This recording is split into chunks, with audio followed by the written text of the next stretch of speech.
make a good point, because Kylo Ren, or Ben, essentially, because all those choices were Ben's choices. And that's what I find so interesting when I began to go back and look, is you see Ben Solo starting to surface, and we're introduced to Kylo Ren, and then Ben makes the choice on Finn. And the whole first scene to me is very symbolic, because you had the embers burning around Kylo Ren, and you had the interesting comments. Now, most people took it as whenever Lor San Tekka said, "You cannot deny the truth that is your family," and he says, "You're so right." And I love whenever he deadpans; it's so great. But Me too. whenever he makes that comment, that statement, because I write myself. I haven't published any books yet, but I'm on my way. But when I write my dialogue, I deliberately make it misleading, and I make it have many more meanings than two, or sometimes even three. And I do it on purpose, because it gives me a lot of leeway to take all these different avenues to get to the end game.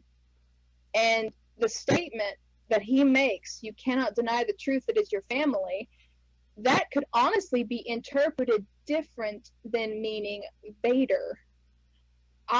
When looking at it, I didn't think it meant Vader. I think it meant Luke. I don't know why. It just gave me that feel. It just did. Or at least from Kylo Ren's point of view. It was like Lor San Tekka meant one person, Kylo Ren meant another, at least in his head, and the way he responded. And he cut Lor San Tekka down in execution style. It just the way he did it, in my opinion, it almost seemed like he blamed him for something. And we know that Lor San Tekka and Luke and Ben, that they're all linked somehow. But I always thought that scene was really interesting, because it was extremely symbolic. And then Finn disobeys a direct order, and Ben lets him go.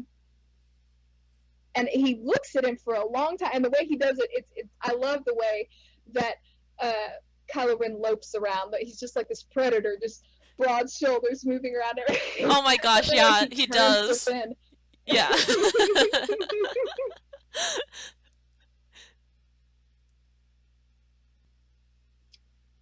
What I find so interesting is the transitions from that scene. It really sets a mood, and you think it means one thing, Vader, but to Kylo Ren's mind, it could mean something totally different. Now, of course, I'm reaching, speculating, but like I said, when I write stuff, and I know other people are notorious for this, different writers, when they use dialogue, they use it very specifically, and they use it to mislead. And then whenever a reader or a viewer goes back, they're thinking, "Oh man, this was from the very beginning. I should have noticed this," And it's just like with Snoke, and after the interrogation, the way he is just tearing into Ben at this point, because the mask is removed. And I thought that was interesting too. I'm like, why is Ben without his mask? Because I was thinking, he has to go from the interrogation room where Rey is at. He has to come in contact with stormtroopers, and Ben Solo does not want them to see his actual face. Why is his mask removed? Why is it off? Yeah, exactly. Did Snoke want to see his face, or because he's so expressive? I mean, everything in his face, he looks so defeated when Hux comes in, and the way Hux looks at him too, like, "I see you, bro." I know, he does. He's like, because Kylo Ren's like over there in the corner, like trying to turn away from him, and Hux is like, "You can't hide from me." Exactly. And it makes me wonder, why was his mask off? And then you see it on again after the talk with Snoke, I think it kind of was. and then he has that temper tantrum. Yeah, and I think it was kind of symbolic that in a way, like he had been so shaken up by that moment with Rey that he still felt naked, metaphorically, or That's figuratively true. speaking. That's true. So even like when Snoke is calling Kylo Ren out, and he's enraged by the fact that Kylo Ren wasn't able to get the map from Rey, and then Kylo Ren says she's strong with the Force, stronger or untrained but stronger than she knows. And it's like he's kind of defending himself, but at the same time Mm-hmm. he's also defending her and almost saying Her. like, Mm-hmm. "Hey, she's not just a scavenger. She's a powerful force user and beautiful and has a wonderful voice that I have weird physical reactions Hey, hey, to." hey, and that even makes sense with Snoke's comment about if what you say of this girl is true, and then he gets all menacing, bring her to me. And it to me at that moment, you bring up a good point, but I was also thinking that Snoke, in his own way, was saying, Kylo Ren, you effed up. This is how it's going to be done, and I I found it kind of sad we didn't get to see Ben Solo's facial reactions when he was having that severe tantrum. We didn't get to see him screaming. We didn't get to see what was going on because whenever his mask is off, he can hide nothing. I actually, every time on Tumblr, I make tags and I say Ben Solo has no chill. That's why he wears Oh the my mask, gosh, I because love that.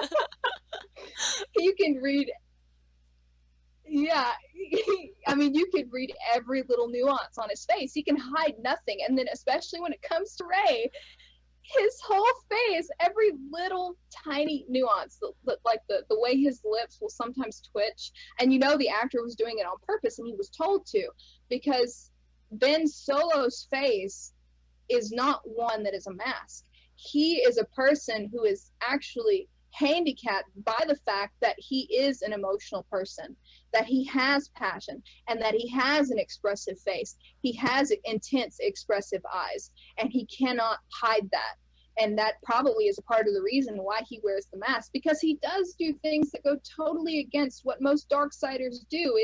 It's like the mask is, of course, his shield, but it's like the only way he can get through what he's doing is to say, okay, no one else can see the pain that I'm going through, so they'll just see my mask, and then they won't see my weaknesses, and everything will be okay. And what I'm doing actually doesn't run parallel with Snoke per se, so I won't be found out. But I think that everything was kind of falling apart for Ben at that point when Rey found out his worst fear. And like I said, I mean, I would rather somebody find out my most euphoric image as whether it's the dirtiest thing in the world or whatever. I Yeah. don't care. I would rather them see that than my worst fear. Yeah, exactly. Oh, and it Because just that is totally naked, no weapons, out in, yeah. oh my gosh, I love it. um and I was actually gonna I was gonna bring this up too because I want to get your perspective on this. Okay. You know, because I think you make a good point that we don't really get to see Kylo Ren's facial expression when Snoke says bring her to me, and it's very menacing and Ooh. threatening. So we see Kylo Ren going to get Rey with his mask on. We don't really get to see his expression while he's throwing the tantrum. Do you think that there's a Yes. part of it where, because this is kind of going back to when Kylo Ren was bringing Rey to Starkiller Base, he carried her himself, as opposed to like with Poe, he had the stormtroopers carry Poe away, and we can assume that from the minute that Rey and Kylo Ren met on Takodana to the point where we see them meet in the interrogation room, that Kylo Ren virtually has not left Rey's side, and he's been the one responsible for bringing her to the interrogation room and putting her in the chair and everything. He's been sitting there watching her sleep, and you know, so there's a lot of so he's been keeping a very close eye on her, whereas Mm-hmm. with any other prisoner he wouldn't have done that. And so do you think that I kind of have always interpreted that part of the reason for him doing that is because his motivation towards her is very different from any other member of the First Order, because any other member of the First Order is going to treat her like an actual prisoner of war, whereas he's not going to. He's going to be much more gentle. He's going to make sure that she's not mistreated, and that she's not physically harmed. So in a way, like when she ends up escaping, and she's on the loose and he doesn't know where she is, there's maybe an element of fear. Not only is there that aspect where, you know, he feels the pressure from Snoke and General Hux to perform, but he also doesn't want harm to be inflicted on her. And what if she ends up being found out by Captain Phasma or General Hux or from a stormtrooper? Like, their treatment of her is going to be very different uh, from how he would act if she was under his direct care. So, do you think that that's a part of it, or, um, you know, because obviously, even when Kylo Ren meets Rey and Finn in the forest, he doesn't even address the fact that she escaped from him, or there wasn't any kind of animosity or vindictiveness towards her, despite the fact that she kind of had thwarted him in that moment. So, what is your perspective on that? I think you have a point, and I think a part of it, I don't I don't know if it's necessarily romantic at this point. I do think he has an attraction to her, but I also think there's a curiosity he needs to sate, and he knows that harm to her, he has his own objectives, and if they can thwart him from him if they harm her, and he doesn't want that because he wants her fully intact, and also he just experienced with her that bonding that he's never experienced before, because you could see it. Not only did she point out his fear, but you could see it on his face. He was like, wow, Yeah. he's never done that before. Yeah. So that definitely piques his interest, and he's like, wait a minute, this is something, or this person is something much more than Snoke or anyone else understands, and I need to keep her off away from them and figure out what she is exactly. And there could also be, I've honestly thought this, and I agree with some people who are surmising this, but I think that he has possibly had some kind of visions, either of her voice, her mask, I don't know, but I think that he believes that she is connected to his destiny, or he's beginning to understand it, and because his desires don't run parallel to Snoke's, he kind of goes off on his own. And I think that's also, he's being torn apart as well. I think there are multiple meanings to that statement that he makes with Han too, because Rey now has come into the picture, and he's realized she's a part of what he needs for his journey, and he realizes that, so he needs to protect her now, because it's like, whatever she's got, or whatever she is, whatever she's supposed to be to me, she has to be okay, she has to be intact for me to finish what I have to do, whatever that is. She needs to be intact. So I do think there is a fear in him of her being harmed in some way. And I mean, you could say there is an attraction, a kind of affinity for her, which I do think there is on Kylo's part, because he does seem to just throw himself into emotions when he's not realizing it. But I also think it's due to the fact that he realizes, or is beginning to realize, that she is linked to him. And then especially that bond they share, it really hits home for him. And he comes to the conclusion that this girl has to be protected for my own sake of whatever my journey is. I And think so he is being torn apart at this point.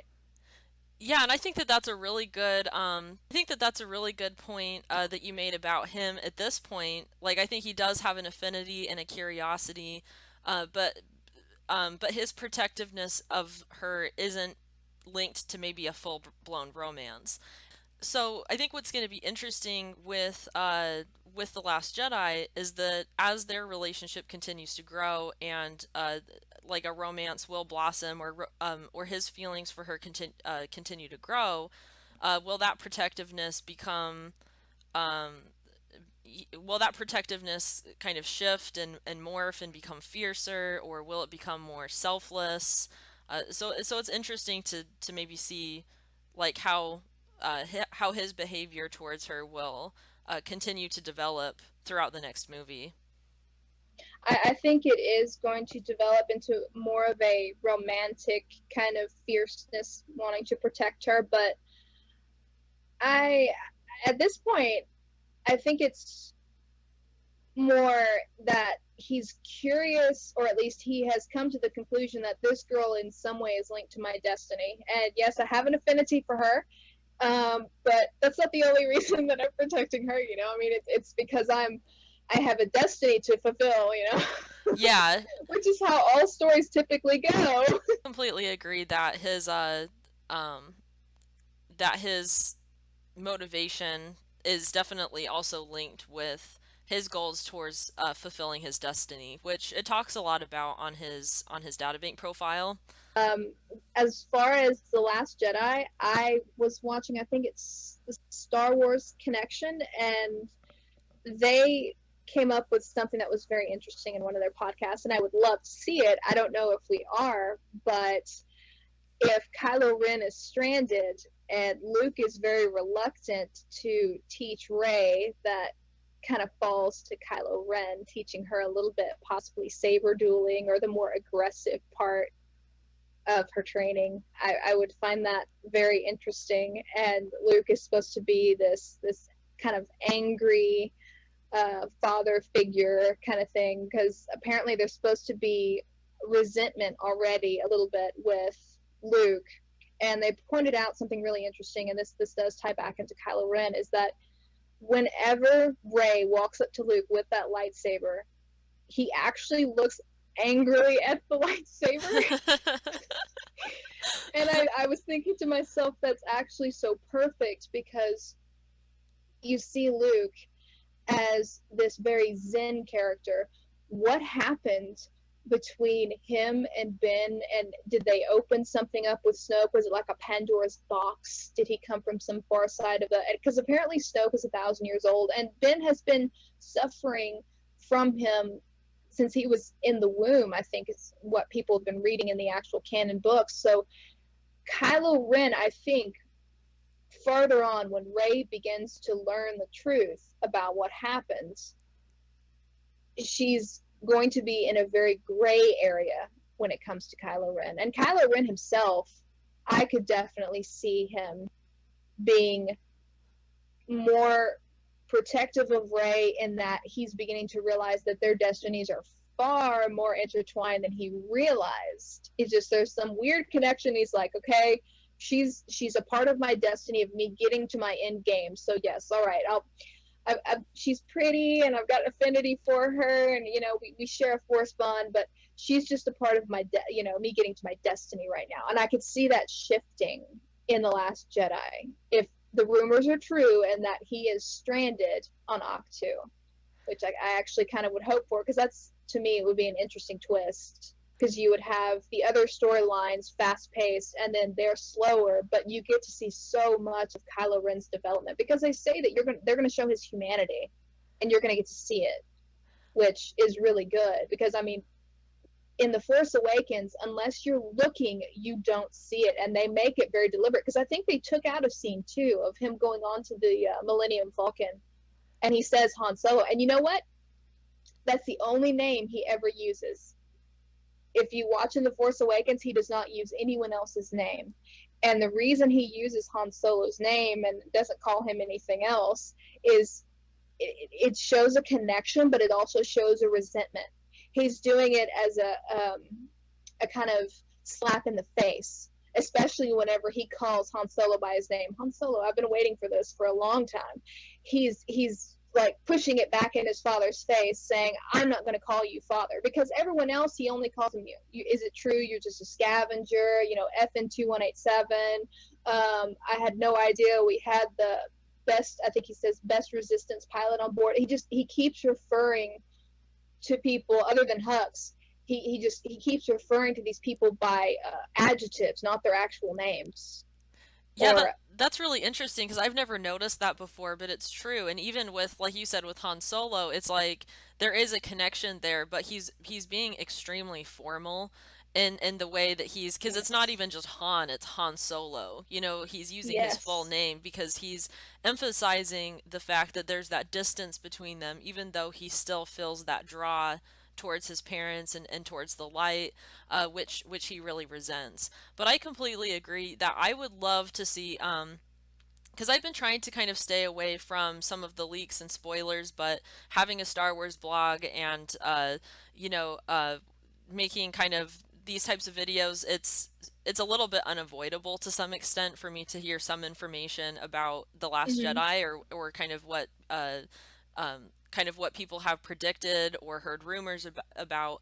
But I think it would be an awesome twist, especially since I would say mainstream audiences and more like casual Star Wars fans are expecting for not only Rey to be Luke's daughter, but then also for Luke to train Rey kind of in the ways of the Jedi. And it was so fascinating to watch trailer reactions because most people were completely surprised that Luke was announcing that he believes that the Jedi, like it's time for the Jedi to end. When I was surprised that Luke specifically said that, but that's what the Reylo community has been talking about for a year and a half now. So it didn't come as a complete Mhm. surprise to me. But Mhm. it would be awesome. It would be an awesome twist, like I said, because people are expecting Rey to be trained by Luke. So to almost have some of like what would be cool is if Rey did receive some training from Luke, Mhm. but that there were things that maybe Luke felt that he couldn't provide fully to Rey. And then in some ways that's where Kylo Ren would come in and would complete her training in a way. And because he's also an apprentice to Snoke and his training isn't fully complete, it would be awesome to see them in a position where, like, because I feel like we've already seen this in The Force Awakens, where they're kind of challenging each other in terms of their Force abilities, but then also connecting in that way. But I think it would be so Mhm. cool to see them in a position where they're learning from each other. And I think if Kylo Ren was in a position where he was stranded on Octu, it would just continue that process of him stripping away the kind of that facade of Kylo Ren, and also the all of the years of abuse from Snoke, and really coming to a point where he fully reconciles uh, kind of with with what happened with his family, what happened with Luke, kind of fulfilling his destiny, and getting back in touch with Ben Solo. The thing is, Mhm. though, is that I am totally for a redemption arc for Kylo Ren, but because of everything that's happened with him, and even with him, killing his own father, even though he has like justifiable reasons for feeling so angry and hurt towards his family, specifically Han, I think that there so much has happened that he can't fully go back to the way he was before. And Oh so no. and so I think that if they approached it more that he was a gray character, and that Rey also was a gray character, that would be so much more refreshing than to have it be this thing where he's the bad boy trying to tempt the innocent girl who's completely pure and one-dimensional, or you know what I mean. Like, I Mhm. like that they're treating these two characters as three-dimensional human beings instead of a type or a label or a stereotype or something. Exactly. So yeah, I would love to see Kylo Ren stranded on Octu.